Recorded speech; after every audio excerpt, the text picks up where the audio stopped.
श्री सीतारामचंद्राभ्याम नमः। श्रीमद् वाल्मीकि रामायण अरण्यकांड 27वां सर्ग। त्रिशरा का वध। खर को भगवान श्री राम के सम्मुख जाते देख सेनापति राक्षस त्रिशरा तुरंत उसके पास आ पहुंचा और इस प्रकार बोला। राक्षस राज, मुझ पराक्रमी वीर को इस युद्ध में लगाइए और स्वयं इस साहसपूर्ण कार्य से अलग रहिए। देखिए, मैं अभी महाबाहु श्री राम को युद्ध में मार गिराता हूँ।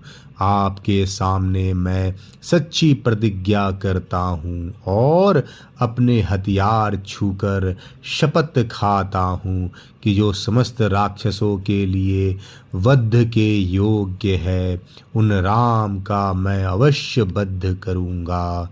इस युद्ध में या तो मैं इनकी मृत्यु बनूंगा या ये ही समरांगन में मेरी मृत्यु का कारण होंगे। आप इस समय अपने युद्ध विषयक उत्साह को रोक कर एक मुहूर्त के लिए जय पराजय का निर्णय करने वाले साक्षी बन जाइए। यदि मेरे द्वारा राम मारे गए तो आप प्रसन्नता पूर्वक जनस्थान को लौट जाइए, अथवा यदि राम ने ही मुझे मार दिया तो आप युद्ध के लिए इन पर धावा बोल दीजिएगा। भगवान के हाथ से मृत्यु का लोभ होने के कारण जब त्रिशरा ने इस प्रकार खर को राजी किया, तब उसने आज्ञा दे दी। अच्छा, जाओ युद्ध करो। आज्ञा पाकर वह श्री रामचंद्र जी की ओर चला। घोड़े जूते हुए एक तेजस्वी रथ के द्वारा त्रिशरा ने रणभूमि में श्री राम पर आक्रमण किया। उस समय वह 3 शिखरों वाले पर्वत के समान जान पड़ता था। उसने आते ही बड़े भारी मेघ की भांति बाण रूपी धाराओं की वर्षा प्रारंभ कर दी और वह जल से भीगे हुए नगाड़े की तरह विकट गर्जना करने लगा। त्रिशरा नामक राक्षस को आते देख श्री रघुनाथ जी धनुष्य के द्वारा पैने बाण छोड़ते हुए उसे अपने प्रतिद्वंदी के रूप में ग्रहण किया अथवा उसे आगे बढ़ने से रोक दिया।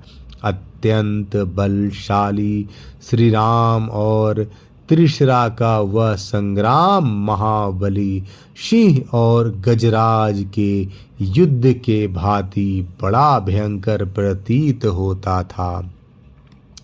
उस समय त्रिशरा ने 3 बाणों से श्री रामचंद्र जी के ललाट को बिंध डाला। श्री राम उसकी यह उदंडता सहन न कर सके। वे कुपित हो रोष वेश में भरकर इस प्रकार बोले। अहो, पराक्रम प्रकट करने में सूरवीर राक्षस का ऐसा ही बल है जो तुमने फूलों जैसे वानों द्वारा मेरे ललाट पर प्रहार किया है। अच्छा, अब धनुष की डोरी से छूटे हुए मेरे वानों को भी ग्रहण करो। ऐसा कहकर रोष में भरे हुए श्री राम ने त्रिशरा की छाती में क्रोधपूर्वक 14 वाण मारे, जो विषधर सांपों के समान भयंकर थे। तदंतर तेजस्वी श्री रघुनाथ जी ने झुकी गांठ वाले 4 बाणों से उसके चारों घोड़ों को मार गिराया। फिर 8 सहायकों द्वारा उसके सारथी को भी रथ की बैठक में ही सुला दिया। इसके बाद श्री राम ने एक बाण से उसकी ध्वजा भी काट डाली। तदंतर जब वह उस नष्ट हुए रथ से कूदने लगा, उसी समय श्री राघवेंद्र ने अनेक बाणों द्वारा उस निशाचर की छाती छेद डाली। फिर तो वह जड़वत हो गया। इसके बाद अपरमेय स्वरूप श्री राम ने अमर्ष्य में भरकर 3 वेगशाली एवं विनाशकारी बाणों द्वारा उस राक्षस के तीनों मस्तक काट गिराए।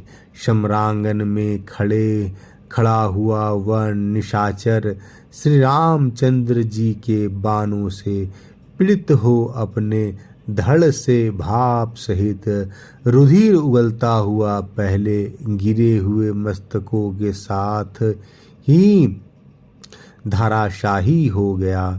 तत्पश्चात खर की सेवा में रहने वाले राक्षस जो मरने से बचे हुए थे भाग खड़े हुए।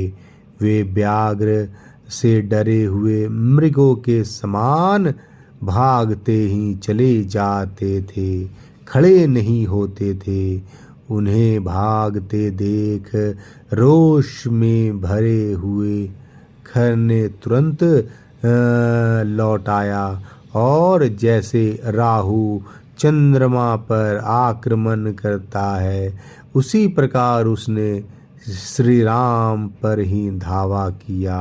अरण्यकांड 27वां सर्ग समाप्त। जय श्री राम।